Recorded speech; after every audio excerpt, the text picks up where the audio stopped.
Hi everyone, just taking you through a tricky question, very tricky to be honest, which Isha found from the OCR papers. It's a good one to do, especially if you want to see how bad it can get in exams. So let's have a go at it. Now don't start off too bad. A and B I would say aren't too bad, but C is where, particularly the hence. The hence worries me profoundly. But anyway, let's do it. Determine in terms of u, v, and g the distance OC. So we're told that the initial velocity, and this is annoying, because I like to call these, sorry, I've already made a mistake, the initial velocity as a vector.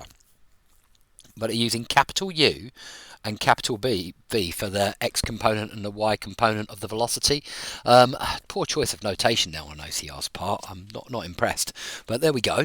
And then they're using for the acceleration 0 minus g. And then I think we've also kind of got, because it lands on a flat plane, we've got the vertical displacement is 0, and the horizontal displacement, well, that's what we're looking to find. We're finding the distance OC, yeah? So I would write that down first, and then I normally put t equals t in this situation, and basically I just solve it using SUVAT. So s equals ut plus a half at squared.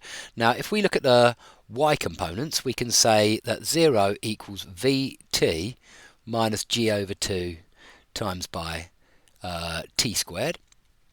Cool, that's great, I suppose. Yeah, lovely. We can, of course, factorise that to v minus g over 2t, and then this will give us the times when the object has a vertical displacement of 0. Well, that occurs when t equals 0, or when v minus g over 2t equals 0, which rearranges to give you t equals 2, add that over, times by 2v over g. So in other words, we get to here when t is 2v over g, which I'm guessing means we're at here at a time of v over g. Yeah, exactly halfway along. But there we go. A little bit out of interest how it works. So there we go. We've got t, the time it takes to get to here. Now we can just use the x components. So sx, which is OC, equals ut plus half times 0. Times by t squared. Well, that just completely wipes out that term. In other words, we're just really dealing with distance equals speed times time. And so sx equals 2v over g times by u. So we get 2uv over g. Now, you might have done that part in a different way. Good, there's nothing wrong with that. Sorry if you don't like my way of using vectors. I just prefer it like that, I really do. But it's no different to the method that you're using if you're just considering the horizontal and vertical components separately. It's the same thing. Okay, so A wasn't too bad. Now B, yeah, write down the horizontal and vertical components of P at A. Now, we're here and we're here, yeah, and that's supposed to be like a mirror image. Now, straight away, one of the things which I happened, Aisha straight away said, I can't believe this is only worth 2 marks. And I happen to agree with her here. Write down normally means it should be really obvious. Well, fine, it is for the x component because there's no acceleration in the x direction. And so Vx, if you like, if we can call that the velocity in the x direction, this is not the same as this v here, nothing like it, because that is actually the the initial velocity, the y component of it in that direction. So it's annoying notation they've used here. It really is. So I'm going to say Vx, well, that simply equals u, yeah? And if you like, well, I'll tell you what, I'll do it with vectors. I'll say, okay, we know u again, it's u and v. We know a, it's 0 minus g. This is what I like about vectors. We don't know, oh no, we do know s. S is going to be, well, h is going to be the y component. And then as we just found, that distance, well, as we've just found that the whole distance from O to C is 2uv over g, then this distance must be uv over g, halfway along. And this distance is d over 2, because it's half of d, and I'm just using the symmetry of a parabola here. And so I suppose I could say that this was uv over g minus d over 2. That's absolutely true. I'm not going to use it, but I just thought I'd write it down for you for the fun of it. Okay, and we're going to find the vertical components, and we're looking for v, yeah? Well, vx, yeah, if we say v equals vx, vy, these are not to be confused with a capital V. Such a poor choice of notation there. Why don't they call them P and Q? Or UX and UY? You know, there's so many better ways of doing it than that. Okay, so calling that, we've got Vx equals, well, ut, we can use v squared as u squared plus 2as, but a is 0 here, so we're just going to get vx squared equals u squared. In other words, vx is u. And that makes a load of sense because the initial velocity in horizontal direction doesn't change because it's not accelerating or decelerating in the horizontal direction when you ignore air resistance. Okay, for Vy, well, v squared y is going to be u squared plus 2 times by minus g times by h. So you get Vy equals the square root of v squared minus 2gh. There we go. Now, what puzzled me about this question, without a doubt, and I'm going to show you several ways of doing it, is the next bit. The hence word really confused me because I was like, how does that help me? Well, I can see another easier way of doing this, but if you've got to use the hence, and you do have to in these kind of exams, then they're making you do this in a harder way, which really annoys me. You know, when like I think the examiner thinks they're helping you, and it's like, no, you're not helping me actually. I can do this without your help, but you're forcing me to do it in a certain way. What they expected you to do was to say, okay, let this be now our initial position. Oh, it's a bit wonky. Let our initial kind of like starting be the VA and the VB, yeah? So, yeah, so they've given us like a new U, you know, new conditions. Let's start our experiment, our projectile, if you like, from VA. T equals 0 there. In other words, we now know that U has changed, and we can say U equals U and then root v squared minus 2gh.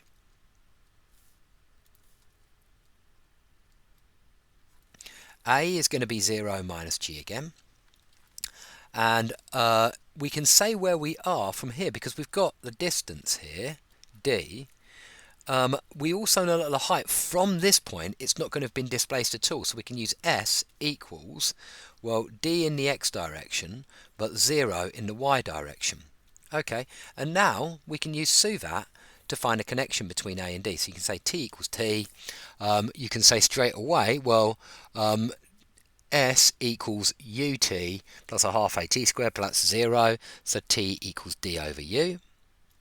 And now using the Y components, we can say 0 equals T times root V squared minus 2GH equals UT plus a half A times by t squared, yeah?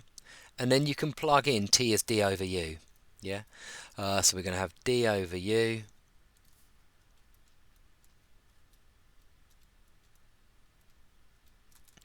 minus g over 2 times by d over u squared.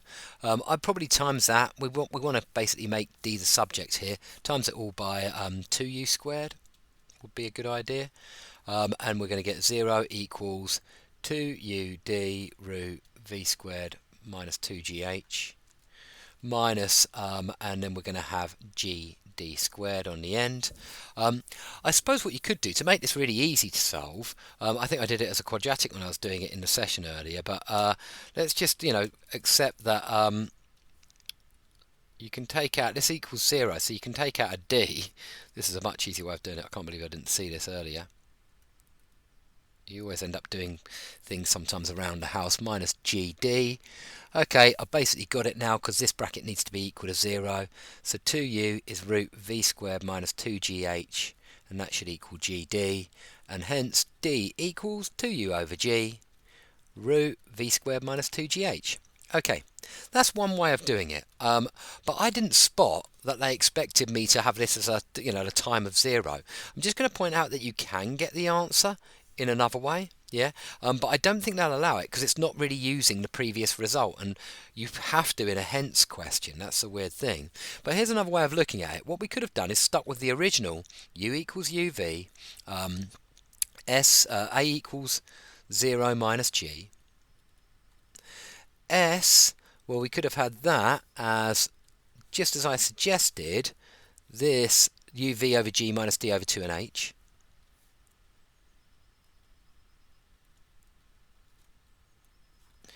and we could have had, and that will do, and then we'll just solve for t. T equals question mark, t equals t.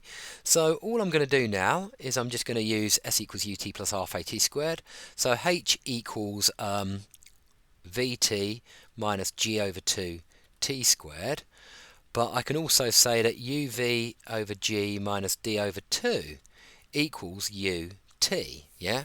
And then what I can do is I can eliminate t, because I don't want t in my answer, because I want everything in terms of u, v, g and h. So let's do it. I'm going to, now to do this, I'm actually going to do this in a weird way. I'm actually going to go, okay, let's make this into a quadratic. This is the easiest way of doing it, I think. So g over 2 t squared minus vt plus h, times it all by 2 over g to make it slightly easier to complete the square. 2v over g plus 2 over g h, and then just complete the square, So t minus v over g all squared minus v squared over g squared plus 2h over g, but let's call that 2gh over g squared, and then we can take it all onto that side and square root and get towards the answer. So let's do it. 2gh, v squared minus 2gh over g squared equals, or square rooted, equals 2 minus v over g. Hope you don't mind doing this quickly. And so t equals v over g. Strictly speaking, there should be a plus or minus there. Root v squared minus 2gh over g squared. Yeah? Cool. Okay, so we've got this, and then what we can do is we can say, okay, hang on a second, I know from this one that t equals v over g minus d over 2u. So I can plug that in here to eliminate the t. So I can say v over g, bit of a weird way of doing it, this one, minus d over 2u equals this. Let's ignore the minus because I think it leads to a negative. 2gh over g. And therefore, what are we going to get? We're going to now need to rearrange this in terms of g. Oh, hang on, I've missed out the v over g. That's pretty silly. Because that cancels nicely, doesn't it? The v over g's cancel. And so we get dosh dosh. Clearly we wanted the negative one, turn it positive. D equals 2u. And we can square it out to g, 2u over g root v squared minus 2gh. So you can still do it that way. Yeah, you don't have to do it. Well, actually the hence worries me, because I think normally with hence you have to use the previous result. But I wanted to show you it's still possible. And in fact, it's possible in another way. And I like to do things 10 different ways when I mess them up. So, right, I'm going to do this way, that way, and another way, just to know that in the future I've got options. Here's another way of looking at it. We've actually got a parabola here. And so we've got, we can model that parabola because we know that goes through at 2u over g, yeah? Well, if you like, if we call the vertical displacement sx and the, horizontal displacement sx, vertical sy, we could kind of like just come up with a parabola. You could say sy should equal x times by 2u over g minus x, yeah? Now that would definitely, it's a bit like if you knew a parabola was going through 0 and 6, you might guess that its equation is x times 6 minus x. However, there is a more difficult aspect to this and that, and this is the thing I missed when I did this and I couldn't work out why I was not getting the right answer. It's because you could have this stretched so it might have a different height, so we do have to make sure that the height of it is right. So if you're going to do it this way, well, I should call those s little x. If you're going to do it this way, then you do need to make sure that its maximum height agrees. Now, where does the maximum height occur? The maximum height occurs where Vy is root v squared minus 2gh. We want that to be equal to 0. In other words, we require, for this to be hold, v squared minus 2gh to equal 0. In other words, h must be equal to v squared over 2g. That is the maximum height.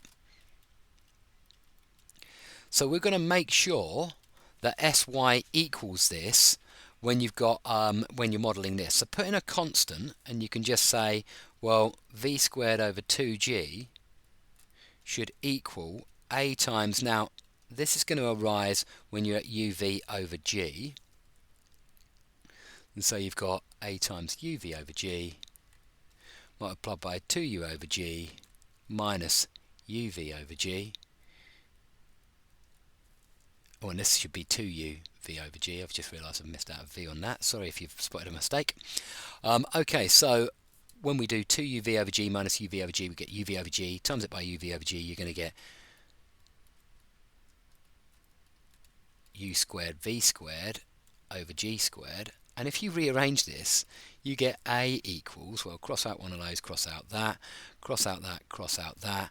You're going to get a equals g over 2u squared.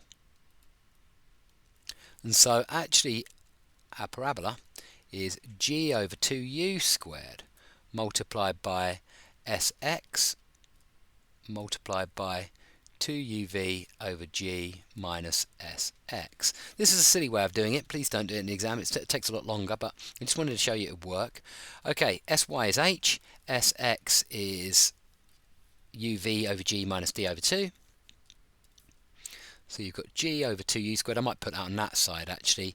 So I'll have 2u squared h over g. Let's just multiply that over there. It will make the maths easier. Now sx is uv over 2 minus, what is it, uv over g minus d over 2.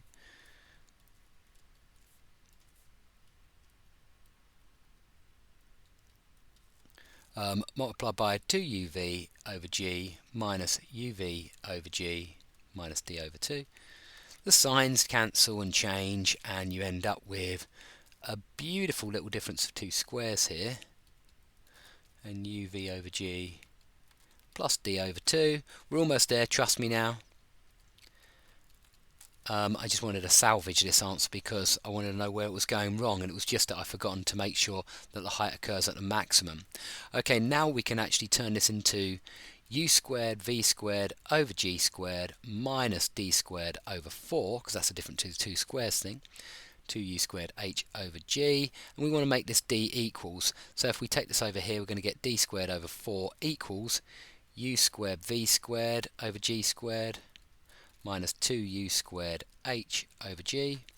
Times it all by 4 and then square root it. We're going to get d equals, well, as if we leave the 4 outside and square it, we're going to get 2 root u squared v squared minus, I'm going to times that by g, 2u squared gh over g squared, and we can take out the u and the g, can't we? And we're going to end up with d equals 2u over g root v squared minus, I've taken out 2gh, yeah. Cool, and so we get the same answer as we did in the other two methods. We've done it, yeah. But yeah, what a palaver, eh? The last part isn't too bad because we've got this. We're just going to basically use tan theta equals a half. So that's for the velocity because that's the direction. And so what have we got here? Well, the vertical component was root v squared minus 2gh. The horizontal was u, and therefore a half equals opposite divided by adjacent, and so that rearranges to u equals root 2 root v squared minus 2gh. Now the problem is we want d involved, and so we need to get rid of the u, so it'd probably be best to say, well, here dg over 2 root v squared minus 2gh, that's u, and so if I just plug that in there, I should be able to rearrange into the answer. So dg over 2 root v squared minus 2gh, that equals 2 root v squared minus 2gh, times that over there, and I'm going to get d equals 4 v squared minus 2gh over G. And I think I'm pretty much done. Let's just quickly check I haven't slipped up anywhere. Oh, that's good, tan theta's like that.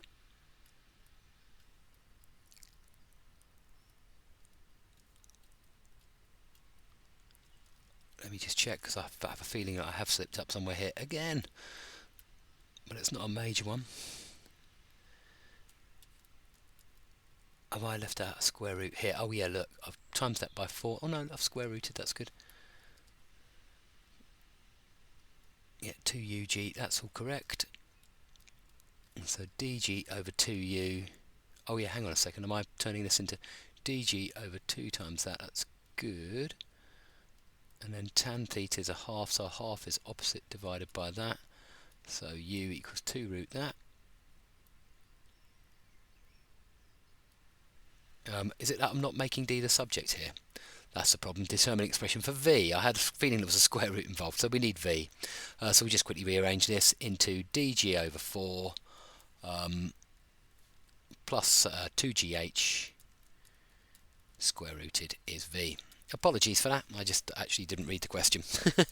Okay, so there we go, that's that one. It is a vicious question. I don't fancy my chances on getting that fully correct in the exam. I'm not sure they would have honoured my approach for the hence, because I feel really comfortable doing it without this approach of using the velocities. I prefer to just do it using that and using the symmetry of the graph, but there we go, that's me. You've got to do it you've got to do it the way you're told, unfortunately, but it is a very tough question. Okay, hope you enjoyed the video, hope it was useful. Keep up the good work. Bye bye.